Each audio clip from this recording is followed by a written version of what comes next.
Yo, what's going on, guys? Back with another video today. Let me adjust my camera real quick.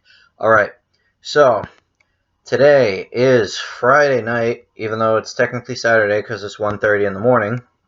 So I'm going to do my NFL video now because I'm not sure if I'll be able to get it out early enough if I don't record it now.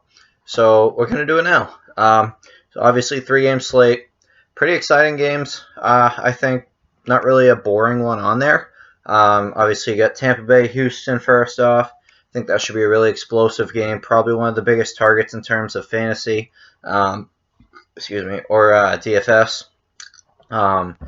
Bills Patriots, not so high on that game, even though I am a Pats fan. Yes, I'm wearing my Tom Brady shirt.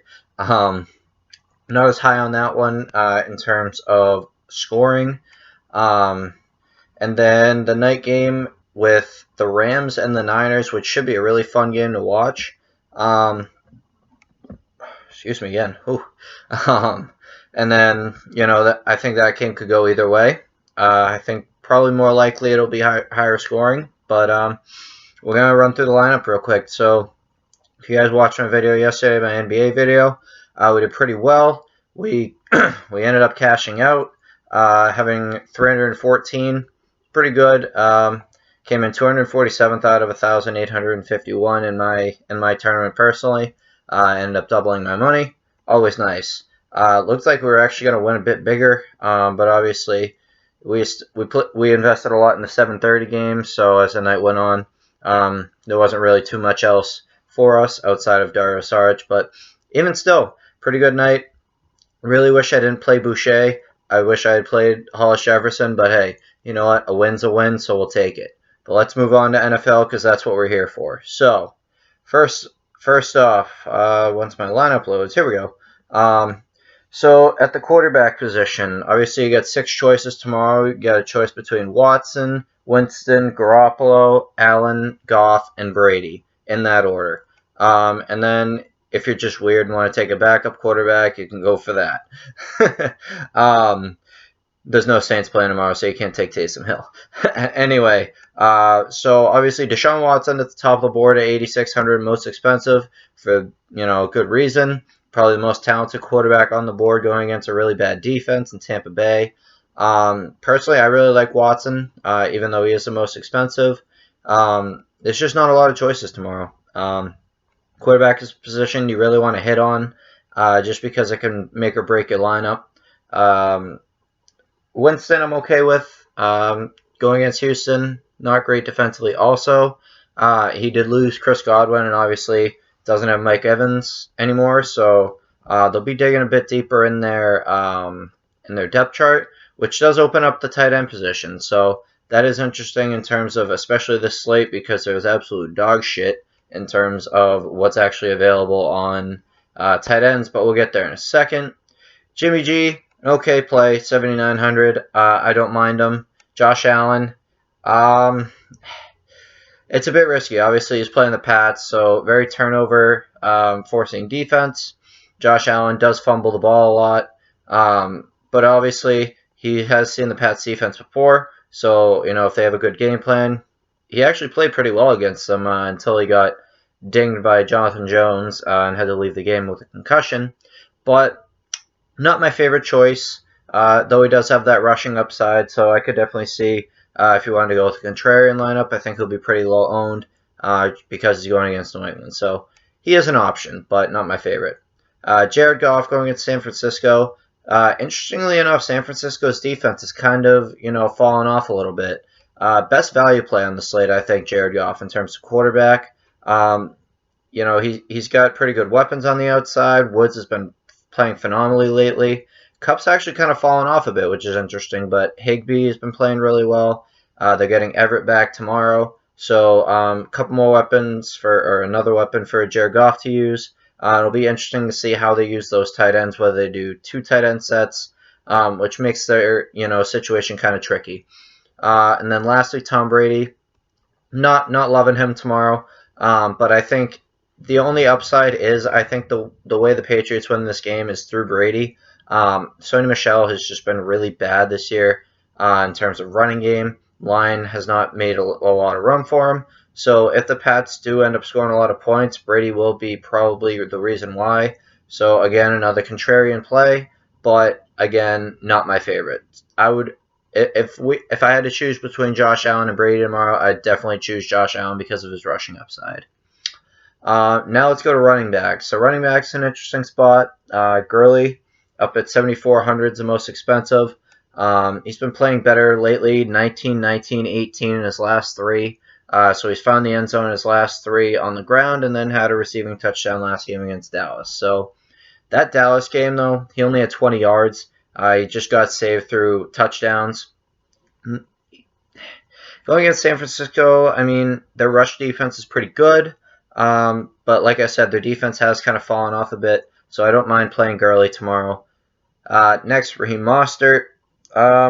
Their backfield's kind of tricky still. I know Mostert's kind of evolved as the lead back, getting 19 carries, 10 carries, and 14 carries in his last 3 weeks, scoring over 10 fantasy points in that time. And he scored 10 plus in his last 4. He's found the end zone once in every game, last 4 games, and then got there on the receiving end one time against New Orleans. Rushing yard wise, has only hit 100 yards once this season. Yeah, this season. So he's a big end zone guy, very end zone dependent at 7,100. I think they're a better option on this slate. But it's such a small slate, you can definitely have some lineups that have him. Carlos Hyde questionable tomorrow. I think he's expected to play.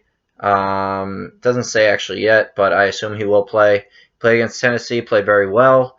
But again, he's another guy who's very end zone dependent. Doesn't get a lot of receptions out of the backfield.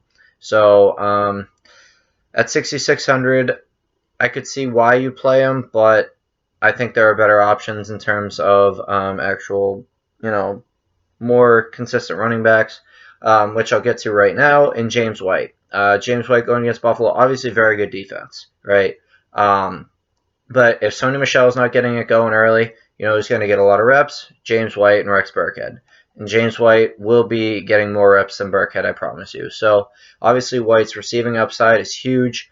Can range anywhere from 3 to 11 targets in a game. And then had obviously that huge game against Houston where he ran for 79 yards. I apologize for keeping rubbing my eyes. It's 1 in the morning. So, but he had 14 rushes for 79 yards against Houston, and then obviously the 2 receiving touchdowns when he had 8 catches for 98 yards. So it all depend on how we get it going tomorrow. Against Buffalo last time, he actually only had 1 rush for a yard, but he had 10 targets, 8 receptions for 57 yards. So I expect James White to do pretty well. Even though he is going against a tough defense, I think that's how the Patriots are going to have to play tomorrow, through the air. And obviously White's one of Brady's favorite targets. So next, Devin Singletary. I think he's an okay play. I don't think he's the best play, just because it's the Patriots defense. I do like how he's able to be used in the pass game, so that might be able to help the Bills in terms of actually getting him to be used. I like him better than Frank Gore, let me put it that way. The Texans did a really good job with Duke Johnson against the Pats, so it'll be interesting to see if the Bills can follow that up. I do like Singletary if the Bills will commit to doing that, though. We just never know how they're going to approach games. I mean, Singletary, only had 3 targets against Pittsburgh, had 8 targets against the Ravens, and then 4, 2, and 1, and then, yeah. I mean, it all depends on if they actually throw to the running back tomorrow, and if they do, it should be a really good day for Singletary. So I like him. Not my favorite play, but I like him. So I would throw him in a couple lineups if you're a multiple lineup guy. If you only have 1 lineup, then I would be a bit careful with him, just because I think there are a couple better options in higher scoring games. Sony Michel, just talked about. I don't think he's going to do very well tomorrow. He's a very touchdown dependent back. If Bill knows right away that he's not going to have a big game, he's not going to get a lot of carries. Only had 5 carries against Kansas City because he couldn't get it going. He had 5 rushes for 8 yards, and he had 1 catch. So the Patriots backfield is a little tricky outside of James White, so I would probably stay away from it. Burkhead, like I said, don't trust it. Don't think he'll get enough snaps. Guy I do like, Ronald Jones. Tampa Bay going against Houston. Houston 24th in the league against opposing running backs. Jones, I mean, I know him and Peyton Barber flip a lot, but Jones seems to be the guy that's been taking, most of the carries. 11 rushes in his last 2 weeks, a bit more involved in the passing game. And Bruce Arians has already said that he wants to get the backs involved in the passing game.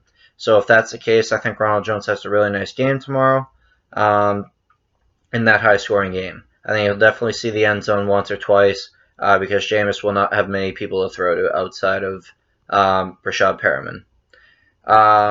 Then you know what? Outside of that, I wouldn't go much lower. Outside of maybe Peyton Barber, in case Ronald Jones doesn't have a great game.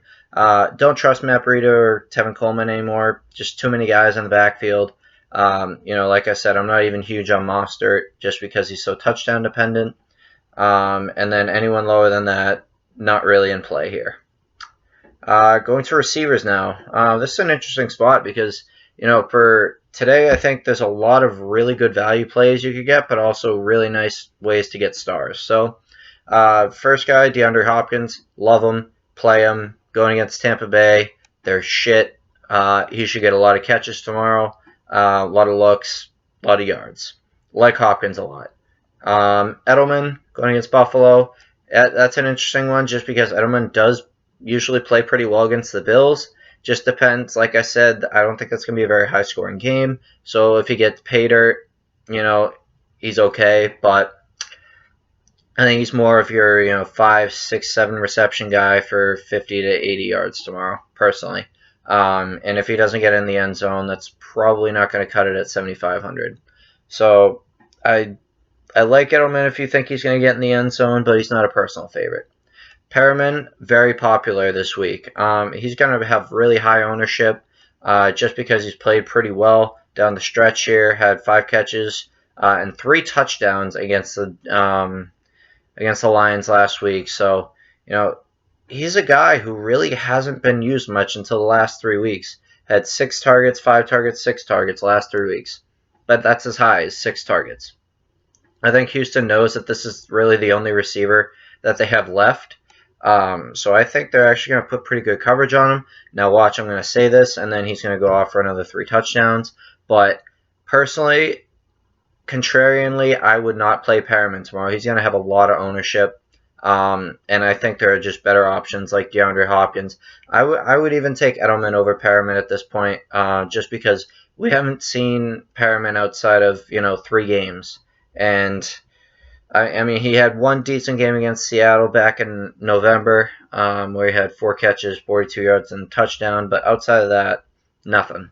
So he's one of those guys that I don't know if I want to pay $7,400 for a guy who is now thrown into the number 1 receiver spot. I think he's going to be very much like Juju was this year. Juju, everyone was like, oh, buy into Juju, he's going to be huge. And then he didn't really do that much. No offense to Juju because I think he's a great receiver. I think he just needs, a guy to go with him.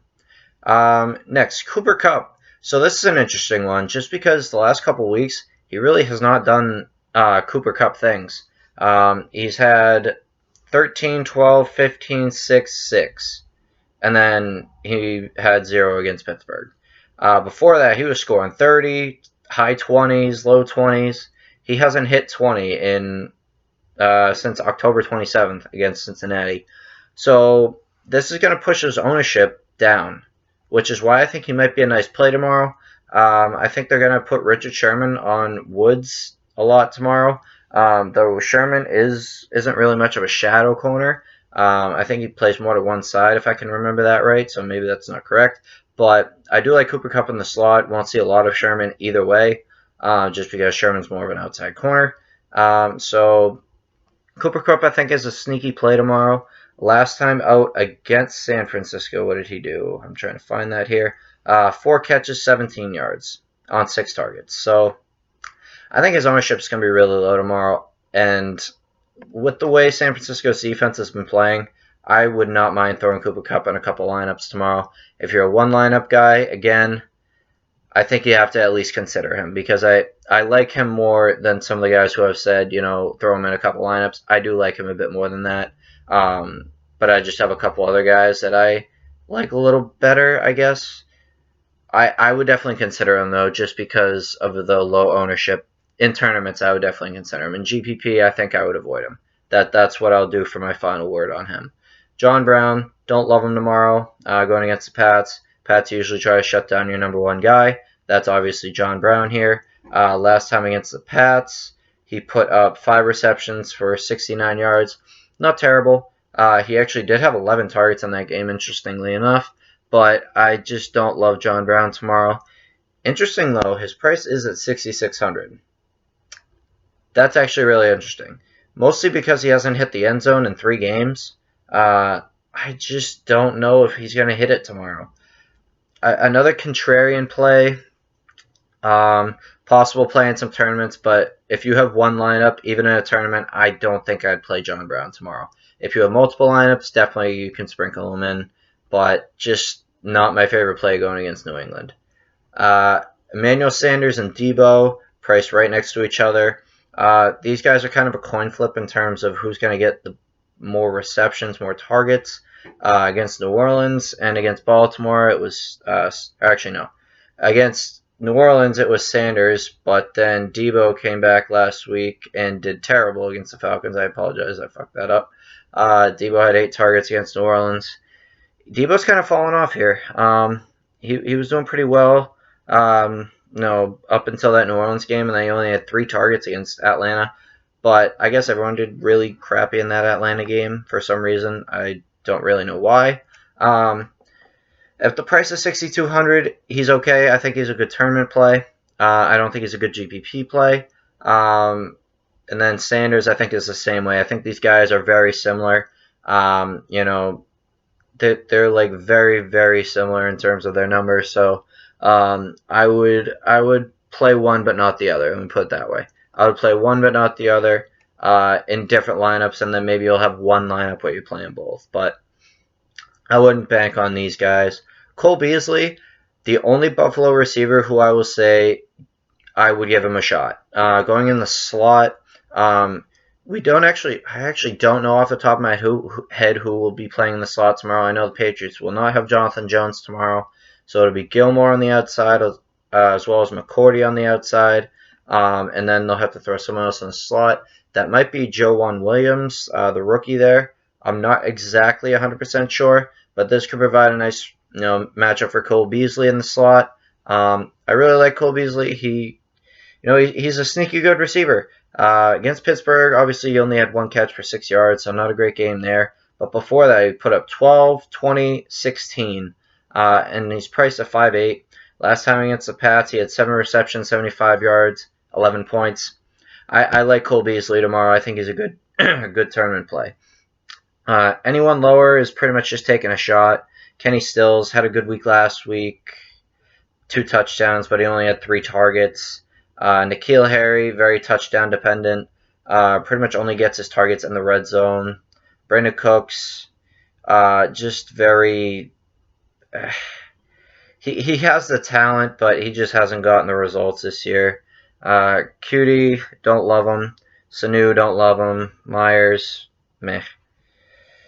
Alright, that's going to be it for receivers. Tight end, this is an interesting spot. Oh, also, I did miss Robert Woods. Robert Woods is, yes, I will play Robert Woods tomorrow. And then one more guy that I did miss also, Justin Watson. So he'll be sliding into that number 2 spot behind Perriman tomorrow. I think he's a better option than Perriman just because I think the Texans' full attention is going to be on Perriman, which I think will open up things for Watson. Against the Colts back on December 8th. December 8th. 8 targets, 5 receptions, 59 yards, and a touchdown. Last week against Detroit, 2 targets, 2 receptions, 17 yards. But Godwin did play in that game, so you got to remember that. But in terms of targets, I think Watson should be pretty good tomorrow. He should get between 5 to 8 targets. So it all depends on. I think he's one guy. If he gets in the end zone, he could really smash the slate. So I really do like Justin Watson tomorrow. All right, now we'll move on to tight end. George Kittle at the top. Love George Kittle. I think he's the best floor play tomorrow in terms of guys who can actually get results. Obviously, he's been on a tear lately outside of that Baltimore game where he only had 2 catches for 17 yards. But outside of that, he's been scoring 15 plus all the way back since October 17th. Higbee's next on the list here. Don't love Higbee just because we don't really know what they're going to do between him and Everett tomorrow. I would have said I love Higbee just because he's been playing so well. He's going against San Francisco, and Gerald Everett is returning. So, going to be interesting tomorrow. OJ Howard. I do like OJ Howard. I think he's a guy you can take a shot on. A lot of people are probably going to stay away from him just because he hasn't been used as much this year. But if you look at the past 3 games since injuries have come up to Mike Evans and now to Godwin, 6 targets, 5 targets, 7 targets. That's more than he's had all season outside of one game against Arizona, who is the worst team against tight ends in the NFL. They had me almost thinking about playing David Njoku when they played the Browns, but obviously that didn't happen. So OJ Howard, really like him tomorrow. He could be a nice contrarian play. I know obviously Kittle's going to be highly owned because of his high floor.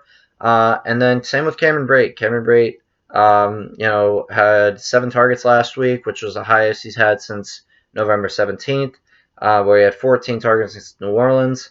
He did only turn those 7 targets into 3 catches for 33 yards, but with targets comes chances to catch the ball, chances to get in the end zone. I could see Cameron Brate getting in the end zone tomorrow for sure. I think there's going to be a lot of touchdowns in that first game, so I would lean heavy on that early game. Cameron Brate, good option. Jordan Akins, another guy in that game who I think has possibility to cover his price pretty well. Tampa Bay's 29th against opposing tight ends. Akins and Fells are kind of the 2 tight ends that Houston uses. They're just kind of risky just because they don't get a ton of targets, but they do well with those targets when they get them. So Jordan Akins and Darren Fells, both possibilities tomorrow. Dawson Knox, don't love him. Price of 4.8. Going against New England. New England plays really well on tight ends between McCourty and Chung. I think Knox will probably get maybe 1 or 2 catches tomorrow. And if he gets in the end zone, then that's the only way I think he covers his price. And then anyone below that, Matt Lacoste. If you run multiple lineups and you don't mind taking a shot on a guy who doesn't have a touchdown yet this year, then go for it. But I would personally stay away from him and Ben Watson. Tight ends have just been awful for the Pats this year. Neither Watson or Lacoste have touchdowns this year, so yikes. I think Ryan Izzo was the only guy tight end with a touchdown. Yeah, he had a touchdown against Washington. Jesus Christ, Pats tight ends are bad. And then also a receiver I missed because he was in my flex spot. Will Fuller. Really like Will Fuller tomorrow. Going against Tampa Bay. He should get a couple of nice deep targets. I just really like that first game a lot. Will Fuller should have a nice game tomorrow. And then defense. This is the only time I will actually play someone in the Buffalo New England game tomorrow. I will play Buffalo's defense tomorrow. I can definitely see you playing the Pats defense tomorrow. I'm going to go with Buffalo personally just because I think the Pats offense is a bit more questionable than the Bills. So yeah, here we go. So here's a lineup. So I got Watson at QB. We got White and Ronald Jones at running back. Wide receiver, we got Hopkins, Woods, Watson, and Fuller in the flex. And then tight end, we have Kittle. And defense, we have the Bills. So I might actually be making a couple switches because I did just realize I have James White in. But I guess, I got to play one of the defenses. So I think I'm still going to keep it with Buffalo. But as I mentioned, I will be posting on Twitter if I make any changes. So be sure to follow me on there. At Fantasy Talk Show. I'll post my link in the description again if you guys see this video and you don't follow me on Twitter just yet. And if you're over from Twitter, I appreciate you coming over, taking a watch on the video. Be sure to like the video, subscribe to the channel to get more daily fantasy stuff, and we hope to make it 2 days in a row, guys. We had a really nice NBA lineup tonight. NFL, I feel even more confident on. So let's get this money. Good luck, everybody.